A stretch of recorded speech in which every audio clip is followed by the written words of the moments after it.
अगर जो गठबंधन नहीं होता ना कांग्रेस का और आम आदमी पार्टी का, तो बीजेपी की यहाँ सीट पक्की थी।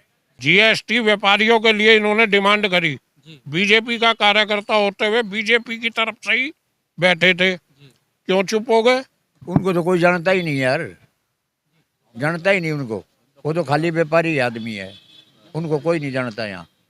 परवीन खंडेलवाल को व्यापारी नेता होने का फायदा मिलेगा? देखो व्यापारी जो लोग हैं, जो व्यापार करते हैं, वो तो उसको वोट देंगे, लेकिन व्यापारी कितने हैं वो देखने की बात है। खंडेल खनवा को हम जानते नहीं, परवीन वाले को कौन परवीन है क्या है।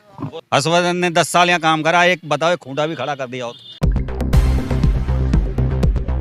इस वक्त हम मौजूद हैं चांदनी चौक के लोकसभा के सराय रोहिल्ला मोती बाग में। यहाँ पे बहुत सारे आप देखेंगे मौजूद हैं। पे जनता की क्या राय है वो जानने के लिए हम इस वक्त आए हुए हैं सराय रोहिल्ला मोती बाग में। यहाँ पे देखेंगे बहुत सारे लोग यहाँ पे बैठे हुए हैं। सर क्या नाम है आपका? राजीव शर्मा। जैसे आप देख रहे हैं कि लोकसभा का चुनाव है और 25 मई को जो है दिल्ली में चुनाव होने हैं। बीजेपी है उन्होंने अपना प्रत्याशी उतार दिया है, लेकिन कांग्रेस और आम आदमी पार्टी का अभी कोई प्रत्याशी नहीं उतरा है। तो क्या लगता है कि मुख्य मुद्दा क्या है दिल्ली का और आपके क्षेत्र का? हमारे क्षेत्र का तो मुख्य मुद्दा विकास ही है, और बीजेपी पहले ही अपना उम्मीदवार बदल चुकी है, क्योंकि पहले उम्मीदवार ने यहाँ विकास का कोई काम नहीं करा, सिर्फ मोदी के नाम पर जीतते रहे 2 बार। और अब ऐसी संभावना कम है कि बीजेपी चांदनी चौक सीट को तीसरी बार लगातार जीतने में सफल हो पाएगी। चांदनी चौक से बीजेपी को हार का सामना करना पड़ेगा। लेकिन चांदनी चौक से बीजेपी ने परवीन खंडेलवाल को मैदान में उतारा है। कहा जाता है कि वो व्यापारी नेता हैं और उनकी एक अच्छी पकड़ है। पकड़ होने से कुछ नहीं होता, पब्लिक के वोट देने से होता है जी जो कुछ होता है। आपको क्या लगता है कि परवीन खंडेलवाल अगर आते हैं तो क्या वो विकास कराएंगे? नहीं। ऐसा क्यों लगता है? व्यापारियों का जब जीडीपी ये अपना लागू हुआ था, पीछे सेंटर ने जब लागू करा था, ये धरने के ऊपर बैठे थे, क्यों उठ गए थे? जीएसटी व्यापारियों के लिए इन्होंने डिमांड करी, बीजेपी का कार्यकर्ता होते हुए बीजेपी की तरफ से ही बैठे थे, क्यों चुप हो गए? पब्लिक इन सब चीजों को जानती है। इनका सौदा हुआ था उस समय कि जीएसटी को लेके टिकट मिलनी चाहिए। इनके पिताजी पहले टिकट के दावेदार होते थे, अब ये बन गए हैं। डिमांड पूरी हो गई, हारो या जीतो, पब्लिक खिलाफ है। क्या नाम है सर आपका? राज चौधरी। सर आप कैसे देखते हैं यहाँ से जो बीजेपी के कैंडिडेट परवीन खंडेलवाल हैं, उनको आप कैसे देखते हैं? उनको तो कोई जानता ही नहीं यार, जानता ही नहीं उनको। वो तो खाली व्यापारी आदमी है, उनको कोई नहीं जानता यहाँ। किसी ने मेरे ख्याल यहाँ बैठे हैं, इनसे पूछ लो, किसी ने शक्ल भी देखी हो तो। लगता है कि आपको इस क्षेत्र से वो जीत कर आएंगे? जमानत बचा लेगा वही बहुत है यार। ऐसा क्यों लग रहा है सर? अरे जब काम ही नहीं हो रहे तो ऐसा ही लगेगा। हाँ भाई, काम नहीं हो रहे तो बीजेपी का कोई आता नहीं, जाता नहीं। साल में एक बार भी नहीं आया वो, क्या नाम है, डॉक्टर हर्षवर्धन 2 बार रह चुके हैं यहाँ से, एक दिन भी नहीं इलाके में। लेकिन सर कहा जाता है कि परवीन खंडेलवाल एक व्यापारी नेता हैं और काफी समय से दिल्ली में जो है उनका एक अच्छा छवि है। लोग व्यापारी वर्ग के जो लोग हैं उनको बहुत अच्छी तरह जानते हैं। क्या कहेंगे आप? अरे यहाँ व्यापारी कितने हैं ये तो बता। चांदनी चौक में व्यापारी कितने हैं? खाली चांदनी चौक में व्यापारी हैं, यहाँ तो व्यापारी नहीं है। अरे यहाँ है व्यापारी, यहाँ तो गरीब जनता है। क्षेत्र बहुत बड़ा है। कांग्रेस कैंडिडेट का इंतजार करो, कैंडिडेट आने दो, इलेक्शन में बहुत मजा आएगा। क्या लगता है कौन परवीन खंडेलवाल को टक्कर दे सकते हैं अगर कांग्रेस से आते हैं? कांग्रेस के पास बहुत 140 साल पुरानी पार्टी है कांग्रेस पार्टी। कांग्रेस के पास इतने सारे कैंडिडेट हैं कि कोई भी एक छोटा सा सिपाही भी उसे टक्कर देके हराने की क्षमता रखता है, और ऐसा होगा। लेकिन परवीन खंडेलवाल की अगर बात करें तो दावे ठोक रहे हैं कि यहाँ से चांदनी चौक से जो है बीजेपी ही जीतेगी और वही जीत कर आएंगे। चांदनी चौक आप लोग तो आम लोग हैं, आप लोग जानते होंगे। तू जनता की नहीं, उसकी भाषा क्यों बोल रहा है? बीजेपी की नहीं, अरे बीजेपी की भाषा क्यों बोल रहा है? वो कह रहे हैं खंडेलवाल, वो कह रहे हैं कि हम जीत कर आएंगे।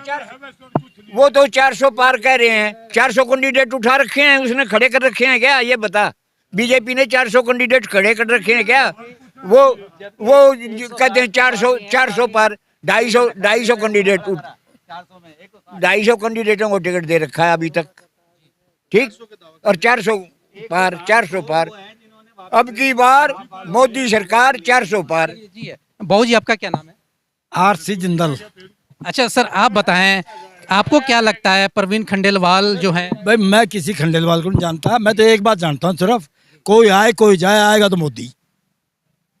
क्या लगता है कि इस बार जो है चांदनी चौक में किस तरह के प्रत्याशी आनी चाहिए? अभी तो परवीन खंडेलवाल हैं, कांग्रेस ने भी उतारी नहीं है, क्या लगता है आपको? ऐसा है जी, ये सीट जो है ना पहले कांग्रेस की रही है। इन 10 साल में मोदी जी को मौका दिया था लोगों ने, किसी बात पे भी खरा नहीं उतरा। एक भी बात जो उनने कही वो सच्ची नहीं हुई। चाहे बड़े मुद्दे हैं, जैसे 15 लाख का दिया और के में दिया, GST वाहियात में लगा दी, लोगों को लाइन में खड़ा किया। अब की बार बदलाव होगा। प्रधान जी, बदलाव आप कह रहे हैं, लेकिन परवीन खंडेलवाल की अगर हम बात करें, मोदी जी को छोड़िए, क्योंकि अगर यहाँ से अगर जो जीतता है वही आपके बीच में रहेगा, मोदी जी नहीं आएंगे। अगर जब गठबंधन नहीं होता ना कांग्रेस का और आम आदमी पार्टी का, तो बीजेपी की यहाँ सीट पक्की थी। जब गठबंधन हो गया तो यहाँ मुकाबला बहुत बढ़िया होगा। चाहे कांग्रेस का कोई भी कैंडिडेट आना, उसमें चाहे जयप्रकाश अग्रवाल हो, चाहे संदीप दीक्षित हो, कोई भी आना, मुकाबला बढ़िया होगा।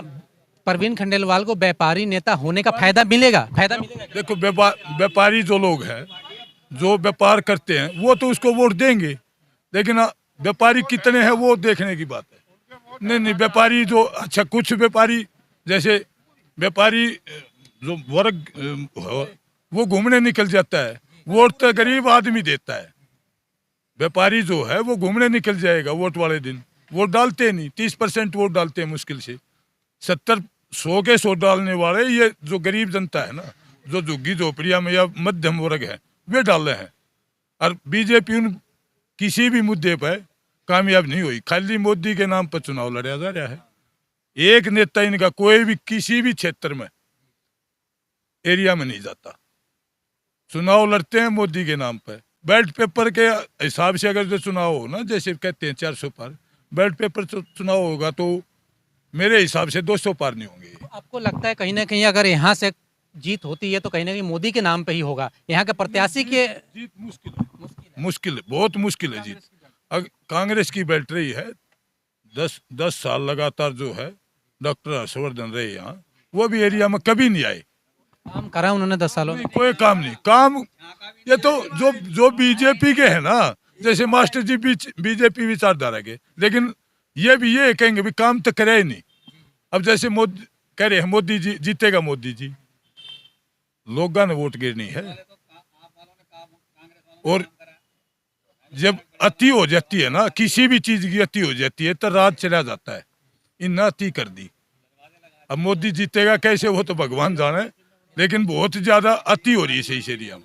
क्या आपको लगता है कि चांदनी चौक से कैसा नेता होना चाहिए? देखो, बीजेपी का कोई भी सदस्य कभी भी यहाँ से आया है, उसने कोई काम नहीं करा। 10 साल भी रह गया, हर्षवर्धन नहीं काम करा उसने कुछ। यहाँ कांग्रेस ने काम करा, आप वाले ने काम करा, सारा काम आपका आप वालों का, कांग्रेस का काम सारी जगह मिलेगा आपको दिखता हुआ।